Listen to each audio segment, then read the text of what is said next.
Shri Anoop Jacob, ഈ അവിശ്വാസ പ്രമേയത്തിൽ നിന്ന് ഒരടി നിങ്ങളുടെ അടിയന്തര പ്രമേയത്തിന്റെ വിഷയത്തിലേക്ക് വരുന്നില്ല CPM. ഇന്ന് മുഖ്യമന്ത്രിയും വന്നില്ല, ഇപ്പോൾ ബഹുമാന്യനായ വി വസീഫും വരുന്നില്ല.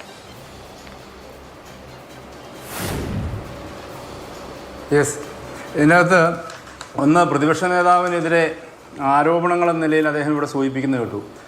നിലമ്പൂർ MLA ആയിരുന്ന ശ്രീ അൻവർ, അദ്ദേഹം നിയമസഭയിൽ VD സതീശൻ പ്രതിപക്ഷ നേതാവിനെതിരെ എഴുതി കൊടുത്ത ആരോപണം ഉന്നയിച്ചു. പിന്നീട് അദ്ദേഹം തന്നെ അത് തിരുത്തി പറഞ്ഞ് നമ്മൾ കേട്ടു. അദ്ദേഹത്തെ കൊണ്ട് പറയിപ്പിച്ചതാണ്.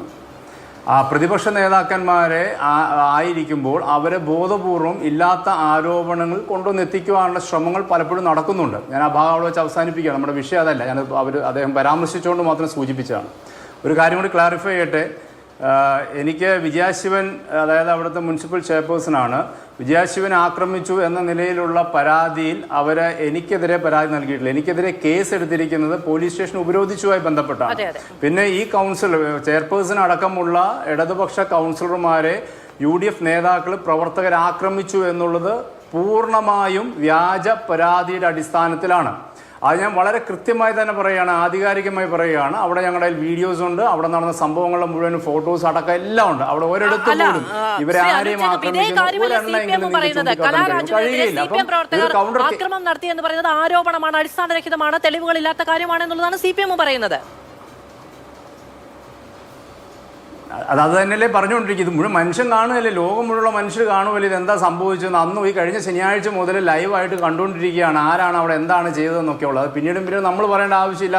ഇത് മനസ്സിലാക്കുന്ന മനുഷ്യർക്ക്, ഇത് കാണുന്ന മനുഷ്യർക്ക് പൂർണ്ണമായും മനസ്സിലാക്കാൻ കഴിയുന്ന രീതിയിൽ തന്നെയാണ് ഇതിൻ്റെ ദൃശ്യങ്ങൾ മുഴുവനും പ്രചരിച്ചിരിക്കുന്നത്. അപ്പോൾ ഇവിടെ പറഞ്ഞു വന്ന വിഷയത്തിൽ ഒരു കാര്യം കൂടി ഞാൻ സൂചിപ്പിക്കട്ടെ.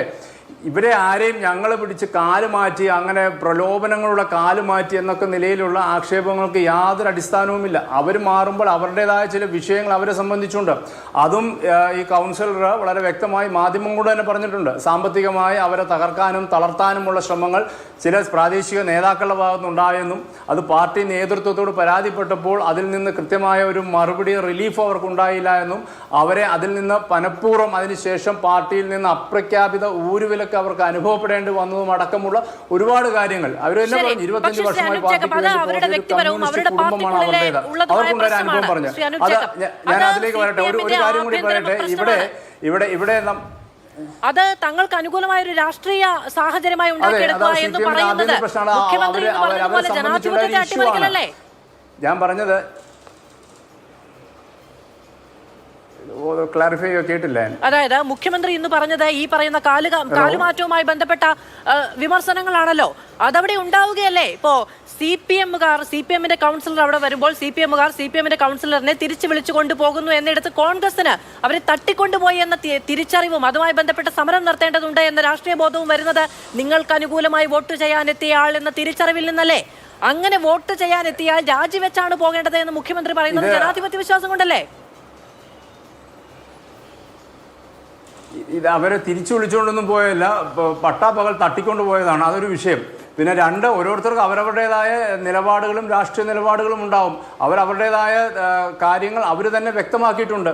പിന്നെ ഒപ്പം തന്നെ ഈ കാലുമാറ്റം അതിനെക്കുറിച്ചൊക്കെ സംസാരിക്കുമ്പോൾ ഈ 3 ആഴ്ച മുമ്പാണ് എറണാകുളം ജില്ലയിലെ കരുമാലൂർ പഞ്ചായത്തിൽ കോൺഗ്രസിൻ്റെ ഒരു മെമ്പറെ അങ്ങോട്ട് മാറ്റിക്കൊണ്ടുപോയി ഇടതുപക്ഷത്തിൻ്റെ വൈസ് പ്രസിഡന്റ് ആക്കി വെച്ചിരിക്കുന്നത്. അതിനെന്ത് വാക്ക് പറയണം?